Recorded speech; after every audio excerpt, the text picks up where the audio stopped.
Hello everybody, it's Julia here from the Highly Sensitive Tarot. Happy Christmas to everybody. I hope that you had a lovely day, whatever you were doing, and I'm wishing you all a beautiful and abundant 2026 as well.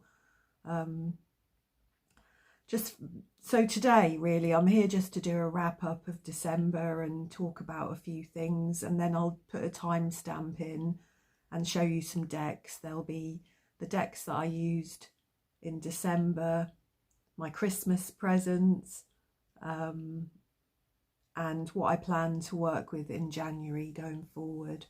So for me, I don't know about you, but 2025 was a strange year for me. It was full of ups and downs. I feel I made a lot of progress in certain areas of my life, and in other areas it was just awful. So many ups and downs really. So if I'm honest, I'm quite glad to leave 2025 behind, and I'm really keeping everything crossed for 2026, that I can manifest some of the things that I would really like in my life. So, but my channel actually has been a real tonic for me. It really keeps me going through some of the downs in life. My channel's grown steadily through the year, and I feel totally blessed to have met so many wonderful people on TarotTube, people, you know, that I would have never met otherwise, would I? And never got to discuss my decks and just have a giggle with sometimes. It's really nice. So thanks so much to everybody that interacts with me, that takes the time to watch my videos and comment, and just fills my life with so much warmth, really. It's lovely. So my plans for 2026, like a lot of people currently, I'm really feeling like my deck collecting got out of control last year for various reasons. I think probably because of all the ups and downs. I think when things are down, it's too easy, isn't it? I lie in bed and scroll, and I'm looking at Amazon and the Oneness Emporium and the Holistic Shop and various other shops, and it's just too easy. It's just too easy.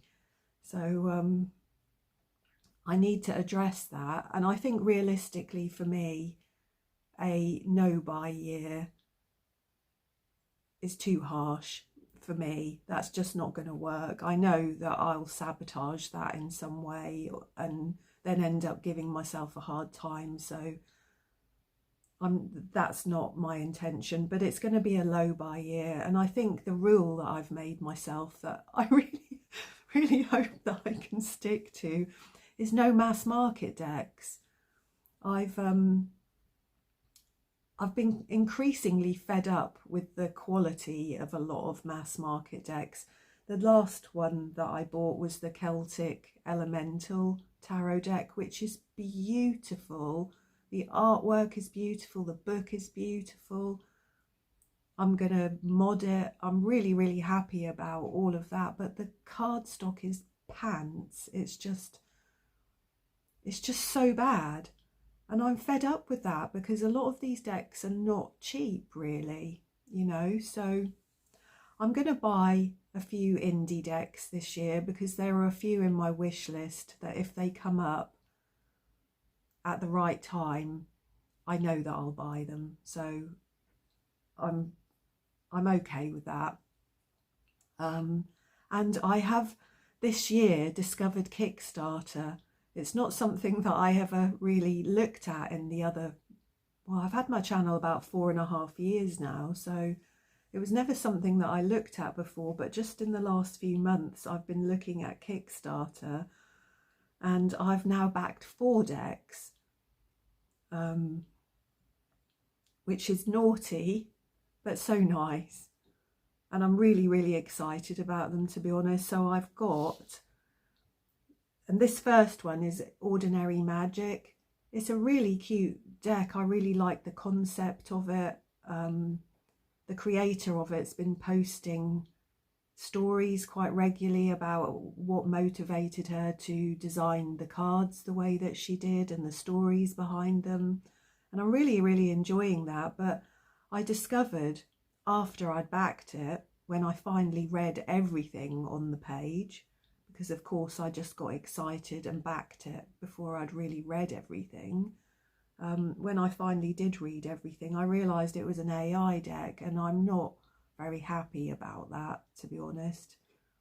I've been trying very hard not to have AI decks in my collection because I love hand drawn, hand illustrated, hand painted, hand designed. So yeah, I'm not that happy about that, but the deck itself, I hope I'll be happy with. So that's the first one, and I think that should be coming January sometime. Then because I felt bad that I'd backed an AI deck, I then went back on to find one that I knew was definitely not AI, and I backed the Shadows We Cast, which is a Star Seekers deck. I don't have the Star Seekers, but I really quite fancied the Shadows We Cast. It is a shadow work deck, and I do enjoy something that's a little bit, what's the word I'm looking for? Psychological in that way, I suppose. So they're the first two, and I think that one is coming maybe February time. And then I saw Sublime Thresholds deck on Kara's channel and was just like, oh my word. So I backed that also, and that I don't think that one is coming until July, but I am so excited about that deck, like so excited. And then Christmas Eve, on another one of my sort of laying in bed evenings with my mind going over and over things and my thoughts racing, I backed another deck. And I don't know when this one will come because it is fully backed and I'm like a late backer for it, I think. I don't really understand, but it is the Botanica Full Bloom. I mean, that could come any time, I think, because it said on it September 25 for dispatch. So I don't really understand how these things work, but as I've not had a deck from Kickstarter as yet, but I've got 4 coming. So I think with those 4 and the 2 or 3 indie decks that I've got my eye on, that will be it. I don't think I'll buy anything else, and that's plenty, isn't it? It's plenty. So yeah, come on, George. Hello, love. You're making the table wobble. There we go. My do you know, my brain for the names of things has always been a trouble for me. The thing that you attach to the table that you put your phone in to record yourself, well, mine is nearly had it. It keeps wobbling and it falls off the table now and again, and the clasp that you put your phone in has lost its spring. So I'm always worried my phone is going to fall out of it. So that's something I'm going to have to buy, because I've got to have one of those. So yeah, that is going to be my low buy year, and maybe in some people's eyes that's not low buy, but for me, who bought 43 decks last year, I think. Yeah, you know, I was just happy that I hadn't bought one a week, to be honest. So it's a lot better than I have been doing. So what else am I going to get up to?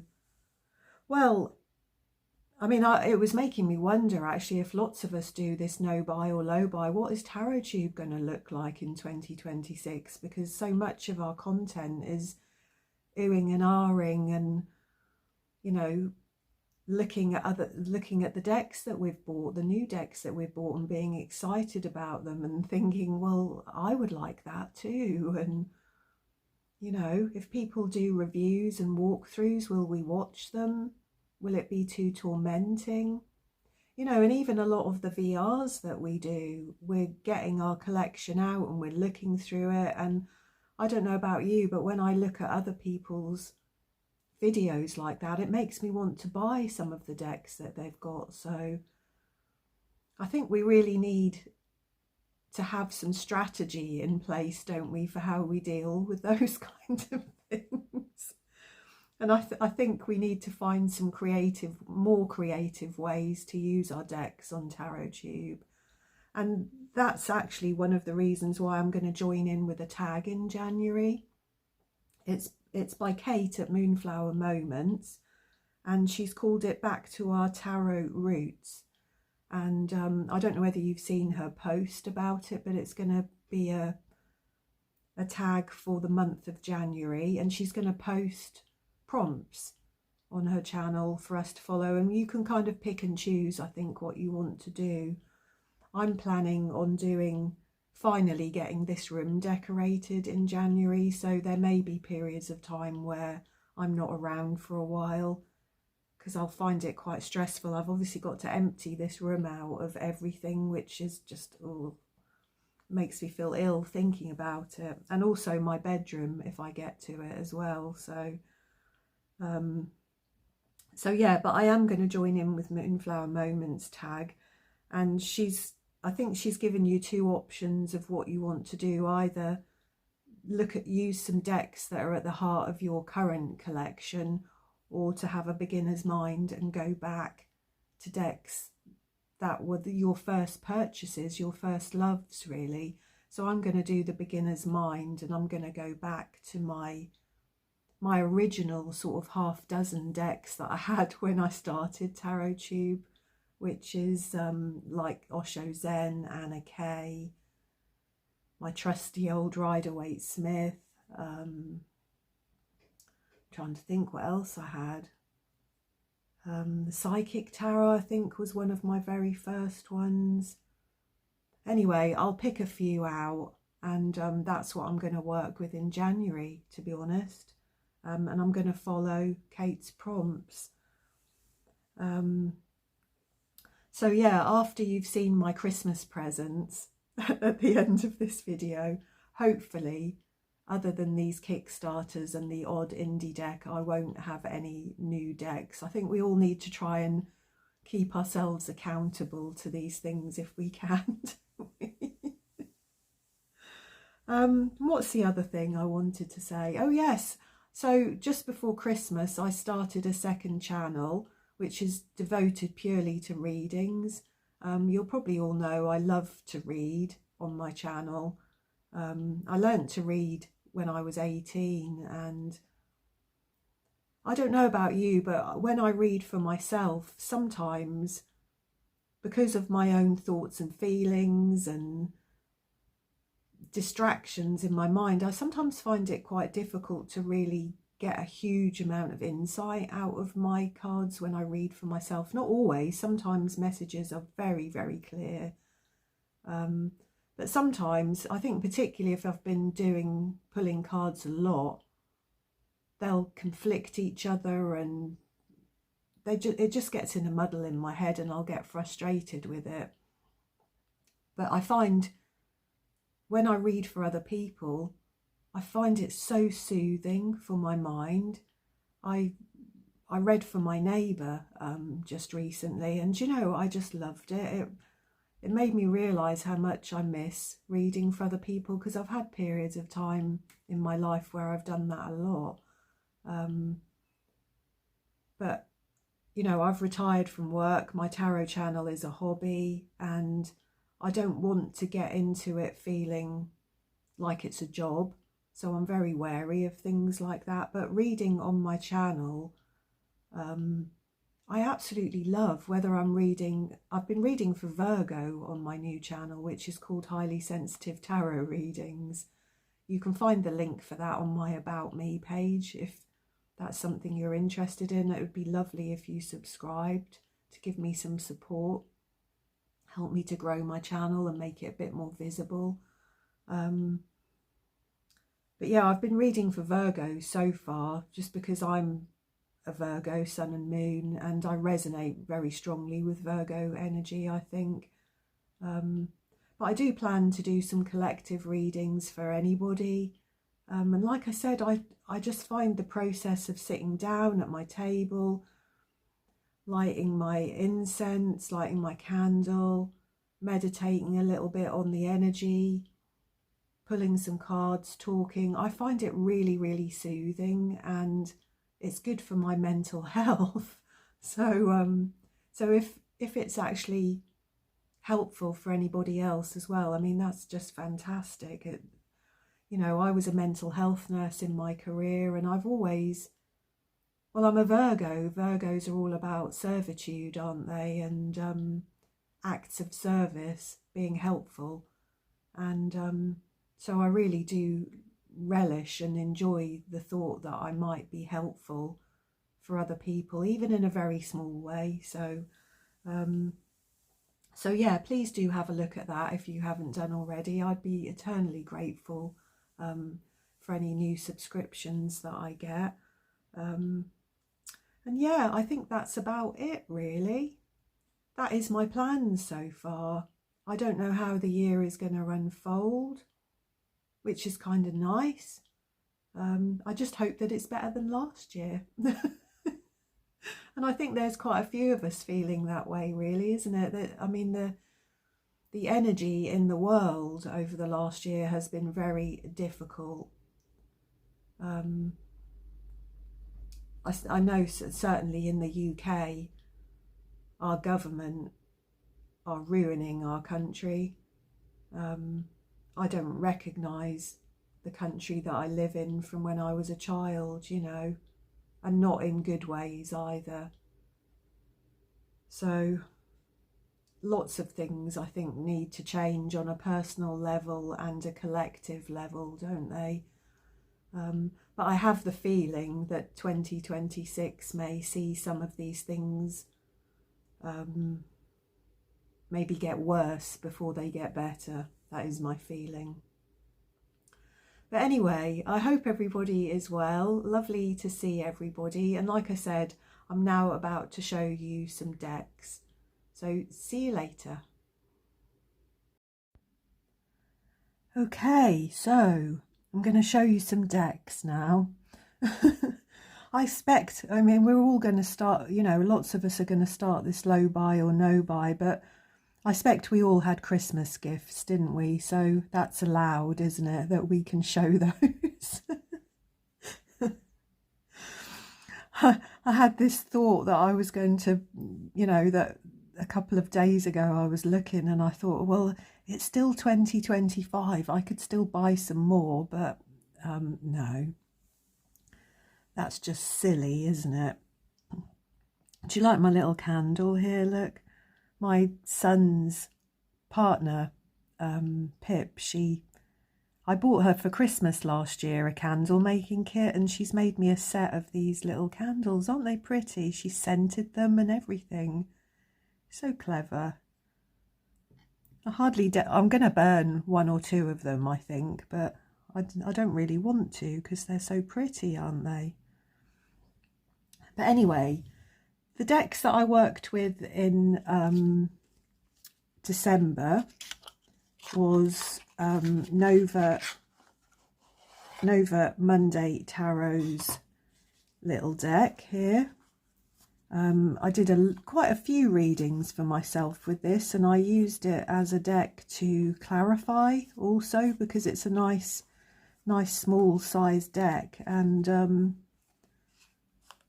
yeah, it's a nice deck to clarify with. I do like my Rider-Waite-Smith deck, so I'm really pleased to have this one in my collection. So it's beautiful, isn't it?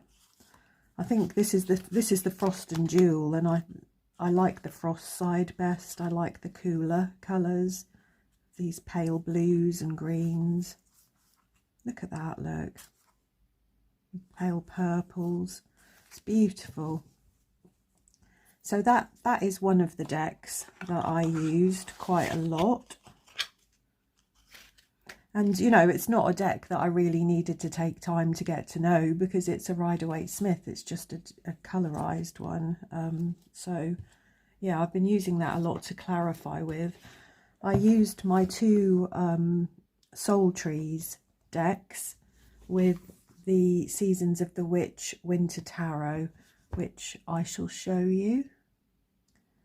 Now, this one is the Soul Trees Ascension deck, and this one already came edged, look, in this lovely purple, but the original Soul Trees one didn't. This one is still not edged, but I actually did a reading on my new channel with the Seasons of the Winter Witch, and it read really well. I've done a few readings for myself with it, but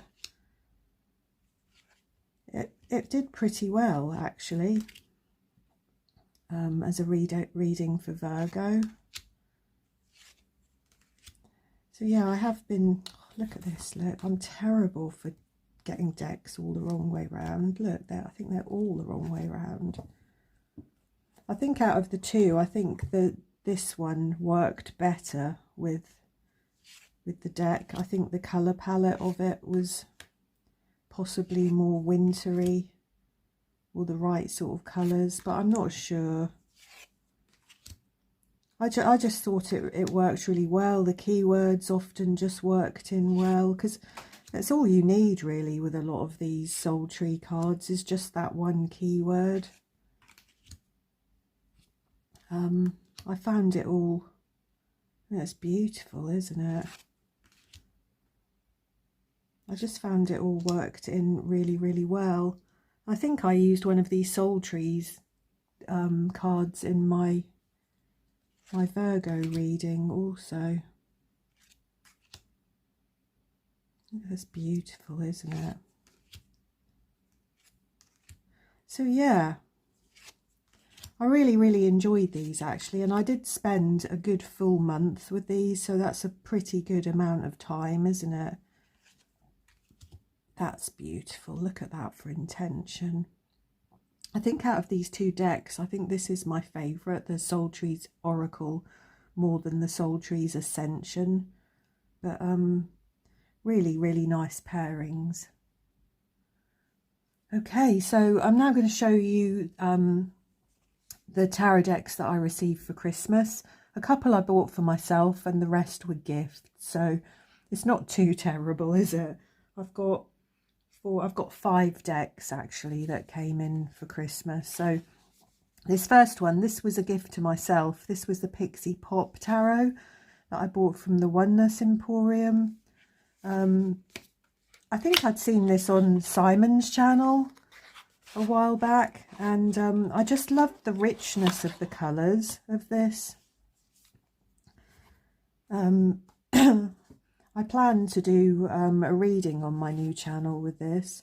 You get this really nice little book.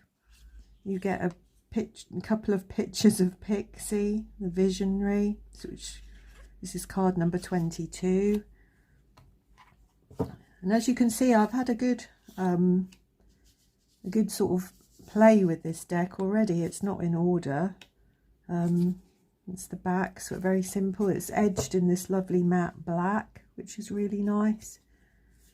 And just the depth of colours, I just think is just glorious, really, isn't it?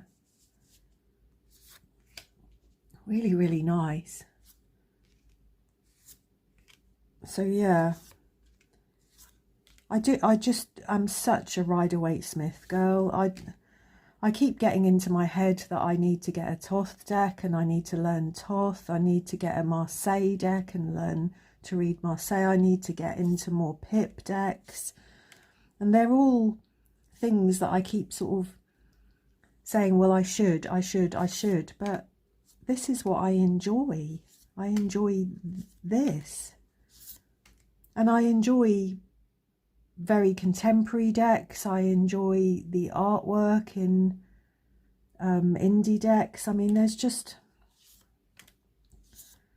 I don't know, perhaps one day, but I shouldn't be buying these decks and sort of berating myself to learn them unless it's something that I really, really want to do, rather than other people are doing it, so should I.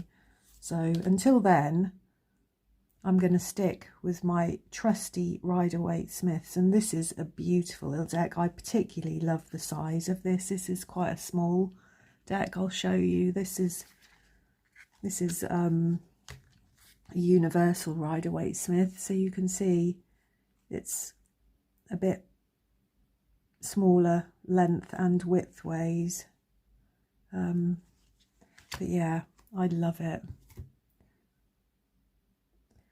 So the second deck is the Dream Ritual Oracle cards, and this was another gift to myself, and I saw these on Emsy's channel, Mystic Emsy's, and I just thought it looked so nice. They're is it by Teresa Chung? Is that how you pronounce that? Welbeck Balance. I don't know whether that's the publisher. I'm not sure. I've only had these out of the box and sort of had a look through them so far.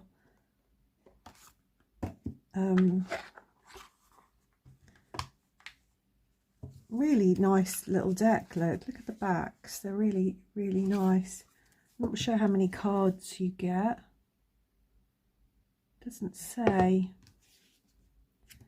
But the little book talks an awful lot about dream interpretation. Dreaming down the moon, 48 cards, how to use them, moon phases, the power of ritual. This is a 2023 deck by Welbeck Balance.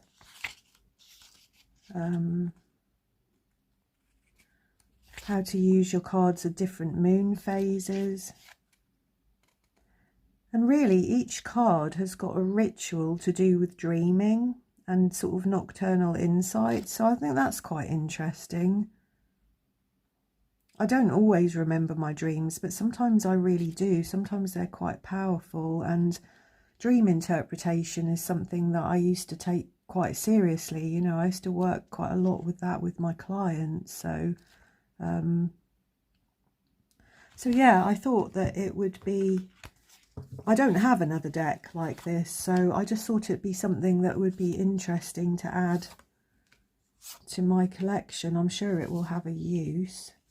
And I like the cards. I like the imagery, the little keyword. It's just a really pretty little deck, isn't it? I think that should have a good practical kind of use, I hope.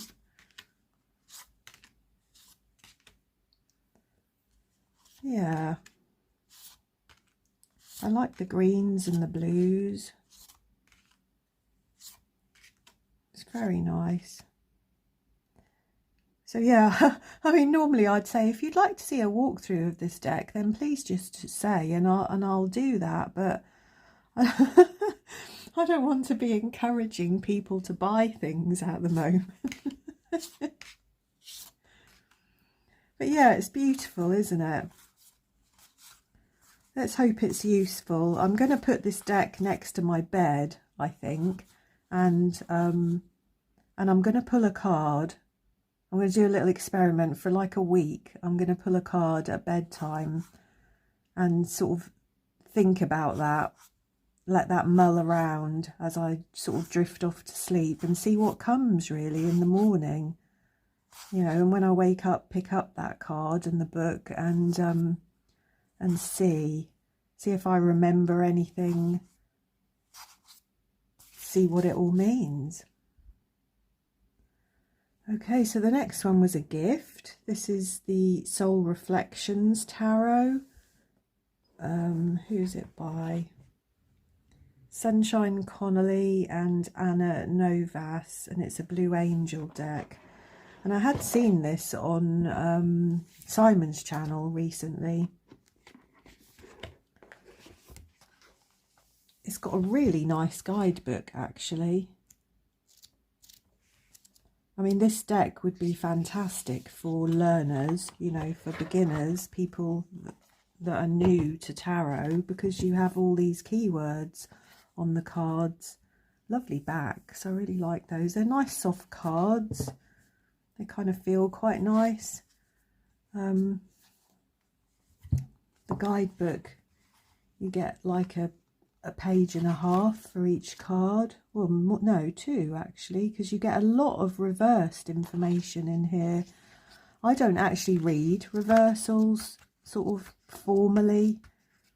You know, I tend to interpret the cards just based on where they are in the spread, or based on the other cards around them, you know. So I don't sort of read formal reversals. There's some nice spreads in here. Yeah, quite a few. Yeah, it's a nice deck. It's about healing, empowerment, divine self-reflection. Encourages you to observe your reactions, emotions and thoughts with detached compassion. Recognizing what is yours to heal and what isn't within your boundaries is key in this practice. So that's nice. And then the cards themselves, like I said, you get a lot of quite a few keywords, and quite a few keywords for the reversal also. And I have had a little play with this deck. It has been shuffled. I'm not sure how I feel about it at the moment. This may end up being rehomed, which is terrible. But I'm not really sure how it will fit into my practice particularly. I'm not really often a big fan of this sort of colour palette. I normally like much more colourful decks other than my Tarot of the Abyss. But we'll have to see. I sometimes think with keywords, especially when there's a lot of them, they kind of put you off your own intuition about things. You know, if you've just got one word, sometimes that's good, because that triggers your intuition and it triggers this process, doesn't it? But when there's lots of them, it can sometimes just, you find yourself just reading the keywords, don't you? But I quite like some of the images. They are quite intuitive, many of these images. I do quite like them. They're quite simple. I'm finding more and more that I don't like images that are very, very detailed and cluttered. I like simple. Less is more, I think, sometimes with tarot cards, isn't it? So yeah, I'm not really sure how I feel about this deck at the moment. Obviously it was a gift, so I shall have to think very carefully, but it may end up being rehomed. I'll say that very quietly. Okay, so we've got 2 more, and these were both gifts. This is the Byzantine Tarot. I'm never sure how you pronounce that. This had gone on my wish list because I'd seen it on Nova Monday's channel some time ago, and I just thought it was beautiful. It's by John Matthews and Cilla Conway. It is a lovely, lovely deck. Byzantine, that's how you say it, isn't it? I'm pretty sure of that. So yeah, let's just get it out of the box. It'll come out. Has a fantastic guidebook that really has a lot of information in it about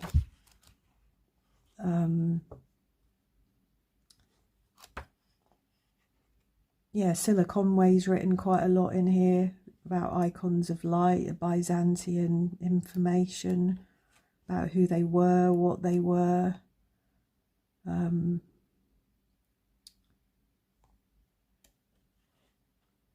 Yeah,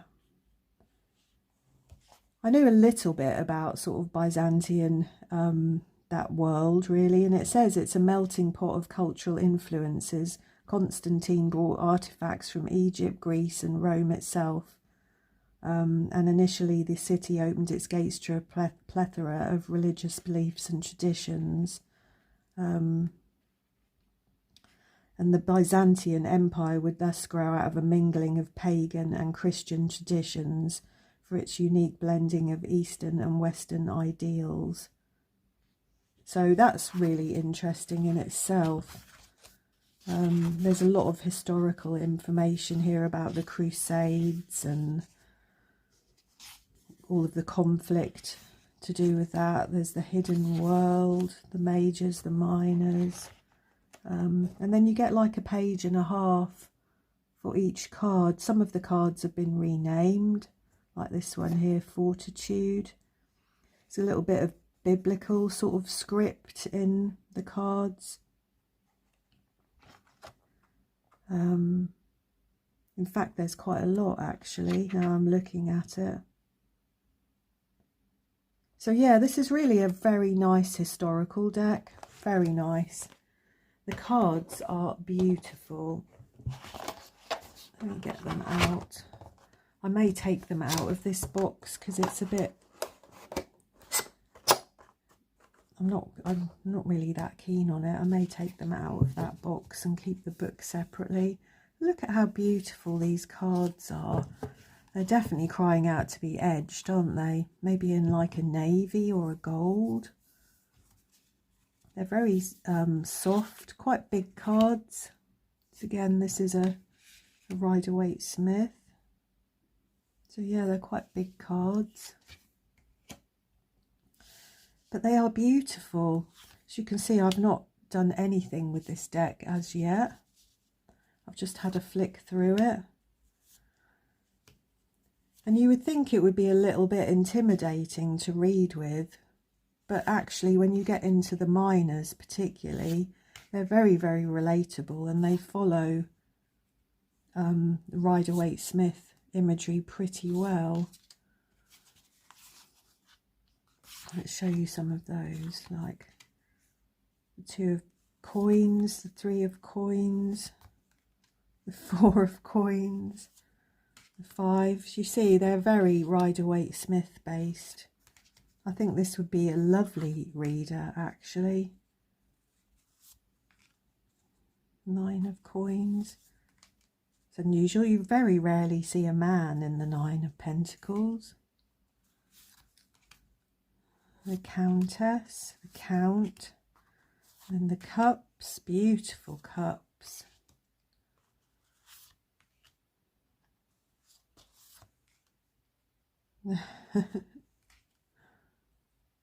Very sweet, isn't it? I really, really do like it.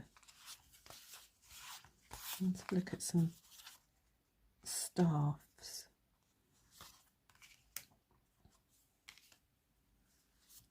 So yeah, I've probably got about half a dozen sort of very medieval type decks. Let's see, you can get those in. They are in the camera, aren't they? My phone is up higher than my eyes, so I can't quite see what I'm showing you properly today. But yeah, I've got maybe half a dozen or so sort of medieval type decks or historical type decks. So I think this will work really well. I very much like it. So if you've got this deck, you'll have to let me know how it reads for you. Yeah, beautiful. Look at that. Look, the 9 of Cups. Lovely art, lovely colour palette, lovely art, really lovely cards, really nice altogether, this deck. And then the last deck that was a very early Christmas present, because it had been on pre-order and it came very early, is the Celtic Elemental Tarot, which many of you may have seen in another video that I did. It comes in this beautiful box. Everything about it is beautiful except the cardstock. Has this absolutely gorgeous book, lots and lots of information, lots of Celtic information. You get divination, reversed symbolism, tree lore, insect totem, in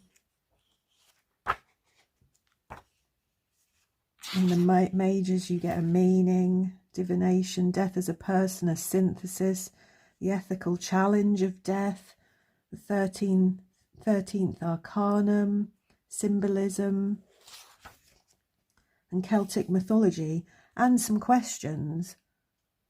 I mean, it's a brilliant book. Really, really nice book. And just really well made book as well. I mean, yeah, just a really nice book. The box is really nice. I like the magnetic clasp on it. The artwork is stunning. The cards are not easy to get out of the box. They're that sort of affair in the box where you get 2 piles. The cards, as I said in my other video, they were all bent. I tried to straighten this one out, but it's still a little bit bent. And my new sharp craft scissors haven't arrived yet, so I haven't got any further with it. But as you can see, I have trimmed the edges off these cards, partly because I don't really like the big borders, but partly just because they've been finished so badly as well. I mean, look, every corner is not rounded properly. There's like little tag bits on each one. They're sort of square, and more so in the first pile than the second pile. Look, can you see? This second pile, the corners are much more rounded, so it was not an intentional thing. It just wasn't finished very well. Half was better than the other half, and oh, the cardstock, I mean, I'm hardly bending that at all. It's like paper. It's not a tarot card. I mean, somebody suggested that I could reback them, but I think that's a bit much for me, really. You know, to trim them, and I'm going to edge them in a nice gold pen. I think that is enough for me. I mean, you can see they're beautiful cards. The artwork is just stunning. I love the purples and the greens. I love Celtic decks. I love anything to do with Celtic mythology. Look at that, look, the Hanged Man. I mean, those 2 colours together. I wish I could decorate a room in those colours, that green and that purple. They're beautiful, aren't they? The minors are pippish, but you get a keyword on each one of them, which I think for me will be helpful. I don't tend to buy or read with pippish decks. This one is very pippy, but they are still beautiful, and I think the keyword will be enough for me. Look at that, look, the 5 of water. It's just stunning. Each one of these is a cup. They're just so beautiful.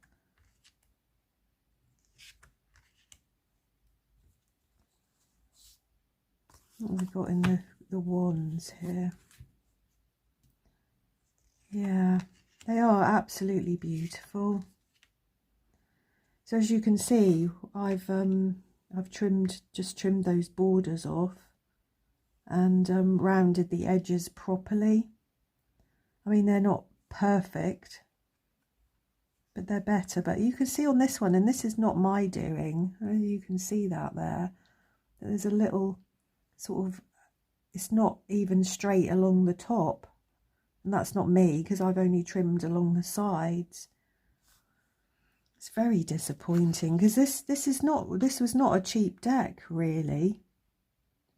And the artist has put so much work into this.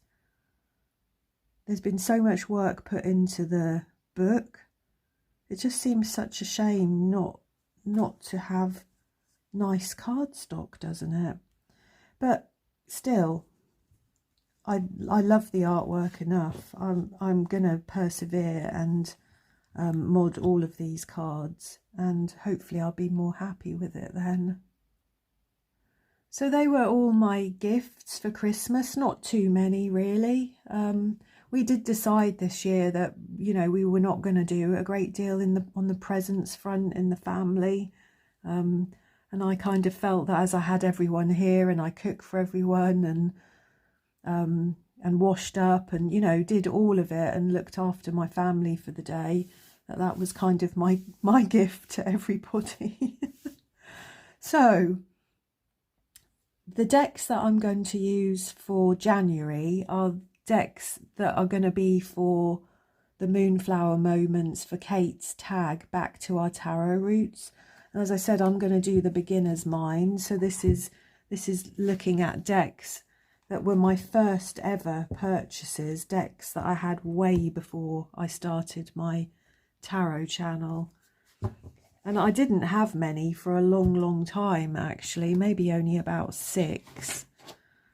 But I don't know how many decks that she intends for us to use in this tag. I don't know what we'll be doing exactly yet. So I've just picked out 4, and none of them have the boxes left anymore or anything like that. They sit on my shelf as they are. This one is my very first ever tarot deck. Look how grubby it is and how bent it is. But this was given to me or bought for me when I was 17 or 18, when I learnt to read them. And you can see some of the cards are stained. Don't know what that is. But this was all I read with for 20 odd years, I think. I had a couple of oracle decks and this, and I was happy with this, you know. So that's very precious to me. I think the next deck that I bought was the Osho Zen, which at the time I remember being completely overwhelmed by. You know, I think at the time I was very interested in Buddhism and Zen Buddhism and such like, and so I was really interested in this. But this was a deck that I had to study for a long time. You know, it's very, very different to Rider-Waite-Smith. All my decks end up upside down. It's shocking, isn't it? I don't know why. But I edged this. You can see this is old because it's bent as well. I edged it in black, and I'm very, very sentimental about this deck. I love it, so I'll look forward to working with that again. I think the third deck that I ever bought was this one, which is the Anna Kay, and again I edged this in black, and this is still a firm favourite. I love it. I know it's not everyone's cup of tea. Some of the people don't like the faces, and I can see why. But it reads beautifully, and I find it a really sweet, sentimental, warm deck. There's lots of this lovely yellow in this deck, lots of lovely blues. I just find it really warm and relatable, and it's a trusty reader. Do you know what I mean? It's a very firm favourite. I think in the same way as a lot of people are very, very attached to the Lightseers deck, which I never have been really. This is like that for me, I think. So yeah, that is the Anna Kay deck, which is beautiful. And then I think the 4th deck that I bought, or maybe the 5th, I think maybe the Psychic Tarot might have been the next one, which I should have pulled off the shelves but didn't. The next deck, and this was bought for me, this was a gift because I loved Game of Thrones so much. And again, I edged this in black. And do you know, this is a brilliant reader. You would be surprised, even if you don't watch Game of Thrones, even if you don't know the characters. It's a surprisingly good reader. I mean, I love Game of Thrones, so I know all of these characters really well, and I kind of know what's going on in all of these scenes. I know the story, but yeah, I really look forward to reading with this again. Yeah, I might do a reading on my channel, my other channel with this actually. Look at Jon Snow, look, oh, gorgeous. So yeah, this is what I think that I will be using for Kate's tag, but like I said, I don't really know what prompt she's going to put out, and I don't know how many decks we will use throughout January. I don't know whether we'll be using Oracle decks as well. I've got 2 or 3 very old Oracle decks, mostly Doreen Virtue type things, but we'll see. So these piles here, this will be my January.